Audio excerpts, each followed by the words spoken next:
નમસ્કાર બાળ મિત્રો, આપણે શીખી રહ્યા છીએ ધોરણ 7 વિષય ગણિત દ્વિતીય સત્રાંત કસોટી 2023-24 નું પેપર સોલ્યુશન, જેમાં ભાગ 1 ના વિડીયોમાં મેં તમને દાખલા નંબર 1, 2, 3 અને 4 ની સમજ આપી છે. હવે આપણે દાખલા નંબર 5 થી આગળના પ્રશ્નોની સમજ આ વિડીયોમાં મેળવવાની છે. તો ચાલો સમજીએ. જુઓ, અહીંયા પહેલો છે પ્રશ્ન નંબર 5 ઓકે. તો અહીંયા એવું આપણને સૂચના આપી છે, એક વાક્યમાં જવાબ લખો. તો ચાલો આપણે સમજીએ. પહેલો દાખલો એમાં છે x² - 7x + 9 પદાવલીમાં આવેલા પદોની સંખ્યા જણાવો. તો ચાલો બાળ મિત્રો, મને કહો આમાં કેટલા પદો છે? તો જુઓ, આ 1, આ 2, આ 3 કેટલા પદો છે? તો અહીંયા લખવાના છે આપણે આખા વાક્યમાં જવાબ લખવાનો છે કે આ પદાવલીમાં 3 પદ આવેલા છે. ઓકે, ચાલો બીજો પ્રશ્ન છે 5x ની 3 ઘાત y ની 3 ઘાત પદનો સંખ્યાત્મક સહગુણક જણાવો. સંખ્યાત્મક સહગુણક એટલે આગળ જે ગુણાયેલો હોય એ આંકડો. તો આગળ કેટલા ગુણાયેલા છે? 5. તો 5 એનો સંખ્યાત્મક સહગુણક કહેવાય. ત્રીજો દાખલો સમજીએ. 6x અને 6y એ સજાતીય પદો છે કે વિજાતીય પદો છે? જણાવો. ચાલો અહીંયા જુઓ, 6x અને 6y. તો આને કેવા પદો કહેવાય? વિજાતીય. કેમ? આપણે શું ચેક કરવાનું? ચલ અને ચલની ઘાત. તો અહીંયા તો ચલ સરખા નથી. ચલ સરખા હોય તો જ સજાતીય બને. જો ચલ સરખા ના હોય તો કેવા પદો બને? વિજાતીય પદો બને. બાળ મિત્રો, તમે અહીંયા 6 જોઈ અને સજાતીય પદ લખી ના દેતા. સજાતીય પદ માટે આપણે ચેક કરવાનું છે ચલ અને ચલની ઘાત. ઓકે, ચાલો હવે આપણે પ્રશ્ન નંબર 5 એનો દાખલો આપણે ગણતરી કરીશું. તો અહીંયા આપણે લખીશું પ્રશ્ન નંબર 5 અને એમાં લખ્યું છે કિંમત શોધો. ચાલો, તો એમાં પહેલો દાખલો આપણને આ રીતે આપ્યો છે. x બરાબર -2 હોય તો x નો વર્ગ વત્તા 3x વત્તા 5 ની કિંમત શોધો. ઓકે, તો આની આપણે કિંમત શોધવાની છે. ચાલો, તો સૌથી પહેલા જે પણ પદાવલી આપી છે એને લખી દેવાની. તો અહીંયા લખી દઈશું x² વત્તા 3x વત્તા 5. ચાલો આને છૂટી પાડી દઈએ. તો અહીંયા x ગુણ્યા x વત્તા 3x એટલે 3 ગુણ્યા x વત્તા 5. હવે x બરાબર કેટલા મૂકવાના છે? -2. તો જ્યાં પણ x છે ત્યાં આપણે મૂકીશું -2 ગુણ્યા -2, પછી પ્લસ, પાછું 3 ગુણ્યા x ની જગ્યાએ શું મૂકીશું? -2 પ્લસ 5. અહીંયા લખી દઈશું x બરાબર -2 મૂકતા. બરાબર, ક્લિયર? ચાલો હવે આપણે આની નીચે લીટી દોરી દઈશું જેથી આપણે ભૂલ ના થાય. આ જે પદ છે ને, આ પ્લસની આ બાજુનો, પછી પ્લસની, એની નીચે લીટી દોરી દેવાની એટલે તમારે ક્યાંય ભૂલ ના થાય. હવે મને કહો, -2 ગુણ્યા -2 કેટલા આવે? -4. 2 ઋણ નો ગુણાકાર શું થઈ જાય? ધન થઈ જાય એટલે 4. પ્લસ 3 ગુણ્યા -2 તો -6 જવાબ આવશે. કેમ? એક ઋણ હોય તો આપણો જવાબ ઋણ આવે. અને પ્લસ 5. ઓકે, ચાલો પહેલા આપણે આ ધનનો સરવાળો કરી દઈએ. એટલે 4 વત્તા 5 કેટલા થાય? 9 અને વત્તા -6 ખરા. ચાલો મને કહો, હવે આમનો જવાબ શું આવશે? તો અહીંયા જોવાનું, બંને કેવા છે? જુદા જુદા હોય તો શું કરવાનું? આમની બાદબાકી. તો 9 માંથી 6 જાય તો કેટલા વધે? 3. અને નિશાની મોટી સંખ્યાની 9 મોટા છે, 9 ધન છે, માટે આપણો જવાબ પણ ધન 3 આવે છે. તો આની કિંમત આપણને મળી ગઈ. કેટલી કિંમત આવે છે? 3 કિંમત આવે છે. ચાલો હવે આપણે બીજો દાખલો સમજીએ. તો a બરાબર 2 અને b બરાબર 1 હોય તો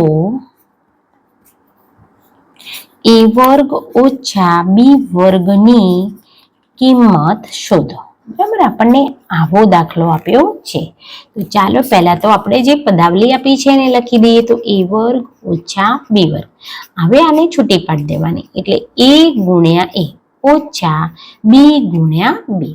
ચાલો હવે a બરાબર કેટલા મૂકવાના 2, b બરાબર કેટલા મૂકવાના 1, તો જ્યાં પણ a છે ત્યાં 2 મૂકી દો એટલે 2 ગુણ્યા 2, ઓછા b છે ત્યાં 1 મૂકી દો એટલે 1 ગુણ્યા 1. અહીંયા લખી દઈએ a બરાબર 2 અને b બરાબર 1 મૂકતા. ક્લિયર? ચાલો હવે મેં તમને કીધું છે ને કે જે પણ ઋણ કે ધન હોય એના આગળ આવી રીતે લીટી દોરી જ દેવાની, ગુણાકાર હોય એના.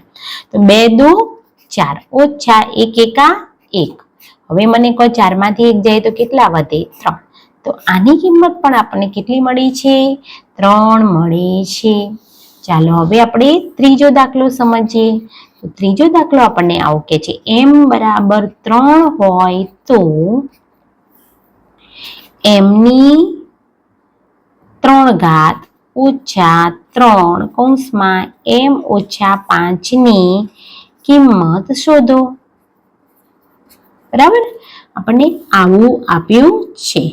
તો હવે પહેલી આપણે શું લખી દેવાની છે? પદાવલી. તો આપણે લખી દઈએ m ની 3 ઘાત ઓછા 3 કૌંસમાં m ઓછા 5. ઓકે, ચાલો આટલું ક્લિયર. હવે m ની 3 ઘાત એટલે m ને કેટલી વાર ખોલી નાખો? 3 વાર. પછી અહીંયા જુઓ ઓછા. હવે આ 3 કૌંસની બહાર છે એટલે આનો ગુણાકાર કૌંસના બધા પદો સાથે થાય. એટલે પહેલા આ 3 m સાથે ગુણાય અને આ 3 5 સાથે ગુણાય. બાળ મિત્રો બરાબર ધ્યાનમાં લેજો.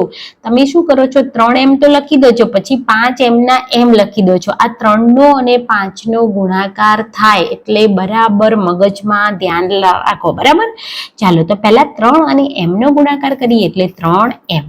પાછું અહીંયા ચેક કરવાનું, બહાર જો ઓછાકાર હોય તો અંદર પણ નિશાન બદલાય. મેં બહુ સમજાવી છે તમને ભણાવતી વખતે. બહાર કયું નિશાન છે? ઓછા. તો અંદરનું પહેલા તો આપણે શું કરી દેવાનું? પ્લસ. બરાબર, તરત બદલાઈ જ નાખવાનું. બહાર ઓછા હોય તો વધતા હોય તો ના બદલતા હો. આપણે કયું નિશાન છે? ઓછા. એટલે પહેલું તો આ ઓછાનું શું કરી દીધું? વધતા. હવે પાછો 3 નો અને 5 નો શું કરવાનો? ગુણાકાર. તો 3 પંચા 15. ચાલો આટલું થઈ ગયું. હવે પાછા ફરીથી આપણે m ગુણ્યા m ગુણ્યા m અને આને ખોલી નાખીએ એટલે 3 ગુણ્યા m અને વત્તા લખી દઈએ 15. હવે જ્યાં પણ m છે ત્યાં આપણે શું મૂકી દેવાના છે? 3. તો અહીંયા મૂકી દઈશું 3 ગુણ્યા 3 ગુણ્યા 3 ઓછા અહીંયા પણ 3 તો છે જ, ગુણ્યા m ની જગ્યાએ 3 અને પ્લસ 15. અહીંયા લખીશું m બરાબર 3 મૂકતા. ઓકે, આટલું ક્લિયર. ચાલો હવે જે ગુણાકારના પદો છે એમાં લીટી દોરવી જ પડે તમારે. બરાબર, તો 3 તરી 9 તરી 27 આનો જવાબ. ઓછા આનો જવાબ 3 તરી 9 અને પ્લસ 15. ઓકે, ચાલો હજુ આપણે આગળ જઈશું. તો પહેલા આપણે 27 માંથી 9 બાદ કરી દઈએ. તો 27 માંથી 9 બાદ કરીએ તો કેટલા વધે આપણી જોડે? તો કેટલા વધશે? 28. અરે કેટલા વધશે? 18. ઓકે, સોરી, 18 વધે. 18 ને 9 27 એટલે 18 અને પ્લસ 15 તો આપણી પાસે છે. ચાલો 18 અને 15 નો સરવાળો કરી દો. તો 8 ને 5 13 અને કેટલો જવાબ આવ્યો? 33 જવાબ આવે છે. તો આપણો જવાબ શું મળે છે? આની કિંમત આપણને કેટલી મળે છે? 33 મળે છે. ઓકે, ચાલો આટલું ક્લિયર. ચાલો હવે આપણે સમજીશું પ્રશ્ન નંબર 6. એમાં છે નીચેના પ્રશ્નોમાં આપેલ વિકલ્પો પૈકી યોગ્ય વિકલ્પ પસંદ કરી લખો. બરાબર, તો અહીંયા પહેલું આપણને આપ્યું છે 2 ની 3 ઘાત ગુણ્યા 2 ની 2 ઘાત. તો અહીંયા તો બાળ મિત્રો આપણે જોવાના છે. ચાલો બંનેના આધાર કેવા છે? સરખા. અને વચ્ચે કયું નિશાન છે? ગુણાકારનું. તો ઘાતાંકના નિયમ પ્રમાણે ઘાતોનો શું થાય? સરવાળો. એટલે 2 ની ઉપર 3 વત્તા 2 એટલે 2 ની 5 ઘાત. તો આપણને એવું કોઈ જવાબ આપ્યો છે? હા. તો 2 ની 5 ઘાત એ આપણો શું બની જાય છે? જવાબ બની જાય છે. ચાલો નવો દાખલો સમજીએ. તો નવો દાખલો આપણને અહીંયા આપ્યો છે 3 ની 0 ઘાત બરાબર શું? જુઓ અહીંયા શું થયું છે? આ ઓપ્શન આના છે. બરાબર, અને આના ઓપ્શન આ છે. થોડીક પ્રિન્ટિંગ મિસ્ટેક થઈ છે એટલે આપણે સમજી લઈએ. કોઈ પણ સંખ્યાની 0 ઘાત એટલે આપણને બધાને ખબર છે કે 1 જ આવે, તો 3 ની 0 ઘાત એટલે આપણો જવાબ શું આવશે? 1 આવે છે. ઓકે, ચાલો અહીંયા જુઓ, 4 લાખ સંખ્યાનું પ્રમાણભૂત સ્વરૂપ કયું છે? તો આપણને 4 લાખનું પ્રમાણભૂત સ્વરૂપ કે તો આપણે પહેલા શું લખવાના? 4 અને અહીંયા ગણવાના 1 2 3 4 5, 5 શૂનો હોય તો શું લખવાની? જમણી બાજુ શૂનો હોય તો 10 ની 5 ઘાત. ઓકે, ચાલો હવે આપણે આવું લખવું પડે. તો આવો જવાબ ક્યાંય છે ખરો? તો અહીંયા જુઓ, બી નંબરના ઓપ્શનમાં 4.0 એટલે 4 જ કહેવાય.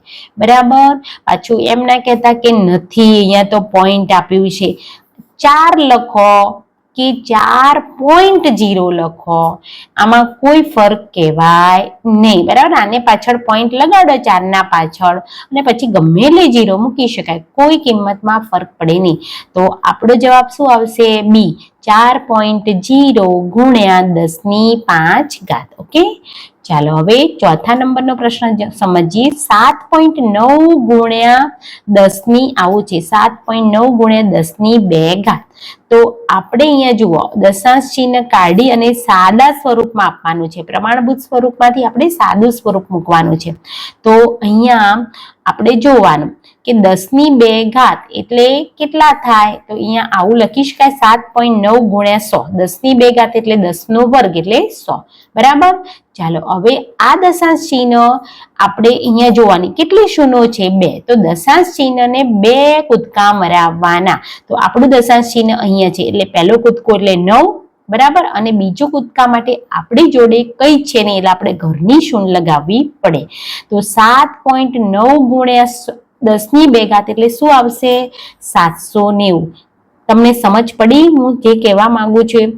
જેટલી શૂનો હોય એટલો કૂદકો જમણી બાજુ ખસે. 100, 10, 100, 1000 વડે ગુણાકાર કરવાનો હોય તો, કારણ કે ધન ઘાત છે, ધન ઘાત હોય એટલે જમણી બાજુ આપણા કૂદકા મારવાના અને ઋણ ઘાત હોય તો ડાબી બાજુ કૂદકા મારવાના છે. ઓકે, તો ચાલો અહીંયા શું જવાબ આવે છે? 790. હવે આપણે સમજીશું પ્રશ્ન નંબર 6બ. ઓકે, તો ચાલો એની આપણે ગણતરી શીખીશું. તો અહીંયા છે પ્રશ્ન નંબર 6બ. એમાં આપણને લખ્યું છે સાદું રૂપ આપો. તો અહીંયા પહેલો દાખલો આપણને આ રીતે આપ્યો છે, 5 ની 0 ઘાત ગુણ્યા 6 ની 0 ઘાત ગુણ્યા 7 ની 0 ઘાત. ઓકે, ચાલો હવે આપણે આની ગણતરી કરીએ. તો આપણને બધાને ખબર છે કોઈ પણ સંખ્યાની 0 ઘાત એટલે જવાબ 1. પછી કોઈ નિશાન છે? ગુણાકાર. પાછી 6 ની 0 ઘાત એટલે જવાબ 1. પાછું કયું નિશાન છે? ગુણાકાર. પછી 7 ની 0 ઘાત એટલે જવાબ 1. હવે જુઓ બાળ મિત્રો, ઘણી વખતે બાળકો શું કરે છે? આનો જવાબ 3 લખી દે છે, પણ આ તો શું છે? ગુણાકાર. 1 ગુણ્યા 1 ગુણ્યા 1, તો હંમેશા એનો ગુણાકાર શું આવે? 1 જ આવે. 3 લખી દેતા નહીં. આ વત્તાકાર નથી, 1 વત્તા 1 વત્તા 1 નથી, 1 ગુણ્યા 1 ગુણ્યા 1 છે. એટલે શું જવાબ આવશે? 1 આવે છે. ચાલો બીજો દાખલો આપણે સમજીએ. તો બીજો દાખલાની રકમ આપણને આવી આપી છે, 3 ની 9 ઘાત નીચે 3 ની 5 ઘાત ગુણ્યા 3 ની 2 ઘાત અને ભાગ્યા 3 ની 3 ઘાત. ઓકે, ચાલો આપણને આવી રકમ આપેલી છે. તો સૌથી પહેલા આપણે આ દાખલો ગણીશું. તો આ દાખલો આપણે કેવી રીતે ગણવાનો? તો હું અહીંયા તમને ઘાતાંકના નિયમો પ્રમાણે શીખવાડતી નથી, કારણ કે તમે ભૂલી જાઓ છો. તો 3 ની 9 ઘાત એટલે આપણે 3 ને ખોલી દઈશું 9 વખત. તો અહીંયા હું 9 વખત એને ખોલી દઉં છું. ઉપર ખોલી નાખ્યા. હવે 3 ની કેટલી ઘાત છે? તો 3 ની 5 ઘાત. તો 3 ને 5 વખત ખોલી દો. ચાલો હવે ગુણ્યા 3 ની કેટલી ઘાત છે? 2 વખત. તો 3 ને 2 વખત અને ભાગાકારમાં 3 ની 3 ઘાત તો છે જ એટલે આપણે લખવા પડે. ચાલો 1 2 3 4 5 6 7, તો 7 તગડા તો ઉડવાના જ છે એટલે ઉપર અને નીચે આપણે 7 તગડાને ઉડાડી દીધા. બરાબર, તો હવે કેટલા વધ્યા ઉપર? તો 3 ગુણ્યા 3 બરાબર, અને જોડે શું વધ્યું? ભાગ્યા 3 ની 3 ઘાત. ઓકે, ચાલો હવે આને લખાય અંશમાં અને આને લખાય છેદમાં. બરાબર, 3 ની 3 ઘાત તો ભાગાકારમાં છે એટલે છેદમાં લખી દઈએ. ચાલો હવે ઉપર તો 3 ગુણ્યા 3 છે, પણ નીચે 3 ની 3 ઘાત ને પાછા આપણે ખોલી નાખીએ તો હવે પાછા 3 3 ઉડી ગયા. તો ઉપર કાંઈ ના વધ્યું એટલે શું વધ્યું? 1, અને નીચે વધ્યા 3. તો આ આપણો શું બની ગયો? જવાબ બની જાય છે. સમજ પડી ગઈ? ચાલો હવે આપણે ત્રીજો દાખલો સમજીએ. તો ત્રીજો દાખલો આપણને આવો આપ્યો છે, કૌંસમાં a ની 12 ઘાત ભાગ્યા a ની 7 ઘાત ભાગ્યા a ની 5 ઘાત. ઓકે, આ રીતનો આપણને દાખલો આપ્યો છે. તો આપણે ક્યાં આમાં ગભરાવાની જરૂર છે? બિલકુલ ગભરાવાની જરૂર નથી. ઓકે, ચલો અહીંયા જો તમે ઘાતાંકના નિયમો વાપરશો તો વધારે સારું રહેશે. તો અહીંયા આપણે જોઈએ બંનેના આધાર કેવા છે? સરખા. વચ્ચે કયું નિશાન છે? ભાગાકારનું. તો ઘાતોની શું થાય? બાદબાકી. તો આપણે e ના ઉપર 12 - 7 લખીશું અને ભાગાકારમાં a ની 5 ઘાતને આપણે હંમેશા સાથે ઉતારીશું. ચાલો મને કહો હવે અહીંયા a ની કેટલી ઘાત રહે? તો 12 - 7 એટલે 5 ઘાત અને ભાગ્યા a ની 5 ઘાત. ઓકે, ચલો હજુ આપણે હવે આને અંશમાં લખીએ, આને છેદમાં લખીએ. a ની 5 ઘાત ઉપર, a ની 5 ઘાત નીચે. બરાબર, તો a ની 5 ઘાત, a ની 5 ઘાત ઉડી જાય એટલે આપણો જવાબ કઈ ના વધે એટલે શું વધે? 1 વધે છે. બરાબર, આમ તો તમે ઘાતાંકના નિયમો તમારે વાપરવા પડે, આધાર સરખા હોય એટલે બંનેની બાદ બાકી થાય.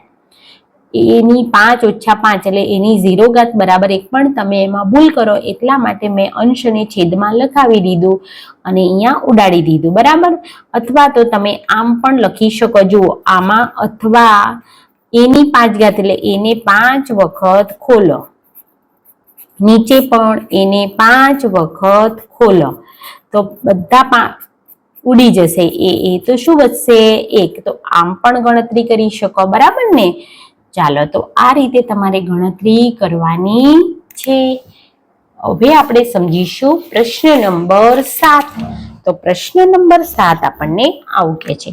પહેલો પ્રશ્ન છે, ચોરસની સમમિતિની કેટલી રેખાઓ મળે? તો બાળ મિત્રો આપણને બધાને ખબર છે ચોરસ એટલે એની 4 બાજુ સરખી હોય. જેટલી બાજુ સરખી હોય એટલી સમમિતિની રેખા મળે. તો આપણને કેટલી સમમિતિની રેખા મળશે? 4. બરાબર, એને વચ્ચેથી, આડેથી અને આમ કરીને ત્રાંસેથી. પહેલા તો આ એક વચ્ચે મળે, એક આડો મળે, ત્રાંસા પણ એને કાપો તો 4 સરખા ભાગ થાય. એટલે ચોરસમાં સમમિતિની કેટલી રેખાઓ મળે છે? 4 મળે છે. ચાલો હવે અહીંયા જોઈએ, સમભુજ ત્રિકોણ માટે પરિભ્રમણીય સમમિતિની કક્ષા જણાવો. તો સમભુજ ત્રિકોણ એટલે ભાઈ કેવો ત્રિકોણ? ભુજ એટલે બાજુ, ભુજ એટલે બાજુ. તો સમબાજુ ત્રિકોણની વાત કરવામાં આવે છે અને એની કઈ સમમિતિની કક્ષા જોવામાં આવે છે? પરિભ્રમણીય. બરાબર ને? તો સમબાજુ ત્રિકોણ એટલે એની 3 બાજુ સરખી હોય. તો હવે અહીંયા જોઈએ આપણે તો કેન્દ્રથી જ પરિભ્રમણી સમમિતિ એટલે આને કેન્દ્રથી ફેરવવાની. તો આ ત્રિકોણની 3 બાજુ સરખી હોય એટલે એને કેન્દ્રથી તમે ફેરવો એટલે એમાં શું થશે? તો અહીંયા એવું સમજાવવા માંગુ છે કે આ ત્રિકોણને કેન્દ્રથી ફેરવો તો એક અહીંયા 1 વખત, 2 વખત, 3 વખત. તો 3 વખતે એના એ આકારમાં આવશે એટલે એની પરિભ્રમણીય સમમિતિની ક્રમ કેટલો થશે? કક્ષા કેટલી થશે? 3 થાય છે. ઓકે, ચાલો હવે આપણને ત્રીજો પ્રશ્ન છે, મૂળાક્ષર h માટે રૈખિક સમમિતિની સંખ્યા જણાવો. તો ચાલો અહીંયા આ h મેં લખ્યો છે. બરાબર, સીધો h છે. તો આની સમમિતિની સંખ્યા, તો પહેલા તો આને વચ્ચેથી ભાગ, આડેથી ભાગ કરો તો પણ થાય અને ઊભેથી કરો તો પણ સરખા ભાગ થાય. તો રૈખિક સમમિતિની સંખ્યા કેટલી છે? એની 2 છે. ઓકે, ચલો હવે લંબચોરસમાં પરિભ્રમણ કેન્દ્ર ક્યાં આવેલું હોય છે? તો ભાઈ આ લંબચોરસ છે અને આ લંબચોરસને પરિભ્રમણ કેન્દ્ર ક્યાં આવેલું હોય છે એવો આપણને પ્રશ્ન પૂછ્યો છે. તો તો લંબ, ચાલો અહીંયા જુઓ, મેં આ લંબચોરસ દોર્યો છે અને આ લંબચોરસના પરિભ્રમણ કેન્દ્ર હંમેશા વચ્ચે હોય, પણ આ વચ્ચે હોય એને શું કહેવાય? તો આ શું બને? એના વિકર્ણો. તો વિકર્ણોનું છેદ બિંદુ કહેવાય. આ જે વચ્ચે મધ્યમાં હોય એને શું કહેવાય? વિકર્ણોનું છેદ બિંદુ. તો આપણે શું લખીશું? વિકર્ણોનું છેદ બિંદુ. તો લંબચોરસનું પરિભ્રમણ કેન્દ્ર ક્યાં આવેલું છે? તો એના વિકર્ણોના છેદ બિંદુમાં આવેલું છે. ઓકે, ચાલો પાંચમો પ્રશ્ન, વર્તુળનો પરિભ્રમણ કોણ જણાવો? ભાઈ આપણે તો બધા જાણીએ છીએ કે વર્તુળમાં તો દરેક ખૂણે, ગમે તે ખૂણે ફેરવો તો વર્તુળ એના જેવી ને જેવો જ આકાર ધારણ કરે. એટલે એનો પરિભ્રમણ કોણની વાત કરીએ તો આપણે લખવાનું છે 360 અંશ. બરાબર, વર્તુળનો પરિભ્રમણ કોણ કે? તો 360. કેમ કે આપણે વર્તુળને ગમે તે ખૂણે ફેરવીએ તો એ એના જેવો જ આકાર દેખાય, પણ જો ક્રમ કે તો અનંત, પણ એનો કોણ કે તો 360 અંશ. ચાલો હવે છઠ્ઠો જુઓ. તો આ જે આકૃતિ છે એનો પરિભ્રમણીય સમમિતિનો ક્રમ જણાવો. અહીંયા P છે ને અહીંયા B જેવો છે, બરાબર ને? P અને B ભેગા કરીને વચ્ચે આવું છે, તો આ વચ્ચેથી એને ફેરવવાનું છે. તો આ કેટલી વાર એના જેવો જ આકાર ધારણ કરશે? તો 2 વખત. તો પરિભ્રમણીય સમમિતિનો ક્રમ 2 થાય. 180 અંશના ખૂણે ફેરવો એટલે એવો ને એવો આકાર ધારણ કરે, બરાબર? એટલે 180 + 180 360, એટલે 2 વખત એને મૂળ આકાર ધારણ કરે, એટલે એનો પરિભ્રમણીય સમમિતિનો ક્રમ કેટલો છે? 2 છે. સાતમો પ્રશ્ન, ચતુષ્કોણ માટે સમમિતિની રેખાની સંખ્યા જણાવો. તો અહીંયા આપણને કશું જ ઉલ્લેખ કર્યો નથી કે સમબાજુ ચતુષ્કોણ કેવું. તો આપણે સમજી લઈએ કે ચતુષ્કોણ કેવો છે? સમાંતર બાજુ ચતુષ્કોણ છે. તો એમાં સમમિતિની રેખાની સંખ્યા આપણને 0 મળે છે. એટલે આપણે શું લખીશું? 0 મળે છે. બરાબર. 8મા નંબરનો પ્રશ્ન, એક એવા આકારનું ઉદાહરણ આપો જેમાં સમમિતિની રેખા જ ન હોય. બરાબર, તો આપણે વિષમ બાજુ ત્રિકોણ કહી શકીએ. તો વિષમ બાજુ ત્રિકોણમાં સમમિતિ રેખા મળે જ નહીં. એવી રીતે આપણે સમાંતર બાજુ ચતુષ્કોણ પણ કહી શકીએ કે જેમાં રેખિક સમમિતિ ન મળે, પણ બરાબર ને, રેખિક સમમિતિ તો સમાંતર બાજુ ચતુષ્કોણમાં પણ આપણને મળતી નથી. એટલે આપણે જે ઉદાહરણ લખવું પણ આપણે યાદ જ રાખીશું, વિષમ બાજુ ત્રિકોણ જેમાં આપણને રેખિક સમમિતિની રેખા મળતી નથી. પરિભ્રમણી સમમિતિ તો એને આખો ગોળ ફેરવો એટલે 360 અંશના ખૂણે તો એ બધા પોતાનો મૂળ આકાર ધારણ કરે છે. ચલો હવે 9મો પ્રશ્ન છે, વર્તુળની રેખિક સમમિતિને બીજું કયું નામ આપી શકાય? ભાઈ, તો આ વર્તુળ છે અને આ વર્તુળને આપણે કેન્દ્રથી ફેરવીએ એટલે કેન્દ્રથી ફેરવો એટલે શું થાય? ભાઈ, આ રેખિક સમમિતિ એટલે એની શું કહેવાય? વ્યાસ. શું કહેવાય? વ્યાસ. તો વર્તુળની રેખિક સમમિતિને આપણે શું નામ આપીશું? વ્યાસ નામ આપીશું. બરાબર, ધ્યાનમાં લેજો. ઓકે, ચાલો હવે 10મો પ્રશ્ન, એકમાત્ર રેખિક સમમિતિ હોય પણ પરિભ્રમણીય સમમિતિ ન હોય તેવા ત્રિકોણની કાચી આકૃતિ દોરો. તો શું કે છે? રેખિક સમમિતિ તો હોય પણ પરિભ્રમણીય સમમિતિ ન હોય તો એવો ત્રિકોણ આપણો ત્રિકોણ બને છે સમદ્વિબાજુ ત્રિકોણ. તો એવા ત્રિકોણની જો આપણે કાચી આકૃતિ દોરવાની થાય તો આ રીતે આપણે ત્રિકોણ દોરવો પડે અને આ 2 બાજુઓ એની સરખી બતાવવી પડે. બરાબર, અને અહીંયાથી તમે એના ભાગ કરો તો 2 સરખા ભાગ થાય. એટલે રેખિક સમમિતિની એક રેખા દોરવી પડે, આ 2 બાજુ સરખી બતાવવી પડે. તો એવો ત્રિકોણ કયો થશે? સમદ્વિબાજુ ત્રિકોણ. ઓકે, ચાલો આટલા પ્રશ્નો તમારે ક્લિયર થઈ ગયા છે. હવે આપણે સમજીશું પ્રશ્ન નંબર 8. માગ્યા મુજબ લખો. તો આપેલ આકૃતિ આપી છે, આપેલ ઘન આકાર માટે સામેનો દેખાવ દોરો. તો ભાઈ સામેથી એ કેવો દેખાય? એટલે અહીંયાથી આ સામે કહેવાય. તો સામેથી આપણને આવા 3 લંબચોર આવા દેખાય, બરાબર ને? તો સામેનો દેખાવ, આ સામેનો દેખાવ છે. તો આપણને આવડે બધાને, બરાબર? સામેથી તો ફક્ત આટલા જ દેખાય આપણને, આ 3 ચોરસ જ દેખાય. ઓકે, આપણે અહીંયા સમજીએ તો બીજા નંબરની આકૃતિ આપણને આ રીતે આપેલી છે અને એમાં કહે છે આપેલ ઘન આકારનો ઉપરનો દેખાવ દોરો. એટલે અહીંયા ઉપરથી જોવાની છે. અને ક્યાંથી જોવાની છે? ઉપરથી. ઉપરથી કેવી દેખાશે? તો આ રીતે દેખાશે, આ રહી આકૃતિ. બરાબર? ઓકે, ચાલો હવે અહીંયા જુઓ ત્રીજા નંબરની પ્રશ્ન. તો આવી આકૃતિ છે તો તીર વડે દર્શાવેલી દિશામાંથી જોતા મળતા દેખાવની આકૃતિ દોરો. તો શું દેખાય? ફક્ત આવા બે ચોરસ દેખાય આપણને, પણ ઊભા. એટલે આપણે દોરી દઈશું આવા. ઓકે, ચાલો ચોથા નંબરની જુઓ. તીર વડે દર્શાવેલી દિશામાંથી જોતા મળતા દેખાવની આકૃતિ જો. તીર વડે દર્શાવેલા દિશામાંથી જોતા એટલે આપણને શું દેખાય છે? અહીંયા જુઓ, ઉપરથી જોવાની છે તો ઉપરથી આપણને શું દેખાશે? બે ચોરસ દેખાશે. બરાબર ને?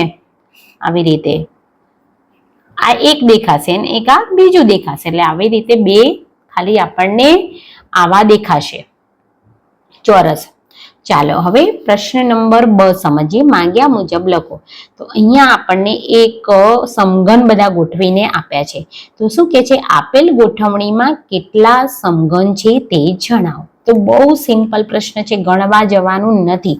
પહેલા તમારે નીચે ગણી લેવાના 1 2 3 4 5. બરાબર? પછી આ બાજુ ગણી લો કેટલા છે? 2. ઓકે, આટલું ક્લિયર? નીચે કેટલા છે? 5. અને અહીંયા આ બાજુ કેટલા છે? 2. ઓકે, તો હવે આપણને ખબર છે એક લાઈન હોય, પહેલી લાઈન, તો પહેલી લાઈનમાં 5 ગુણ્યા 2 એટલે કેટલા થાય? 10. એવી બીજી લાઈન પણ કરી છે. એટલે આ લાઈનમાં 5, આ લાઈનમાં 2. તો બીજી લાઈનમાં પણ 5 ગુણ્યા 2 એટલે 10. તો કુલ કેટલા સમઘન છે? તો 20 સમઘન છે.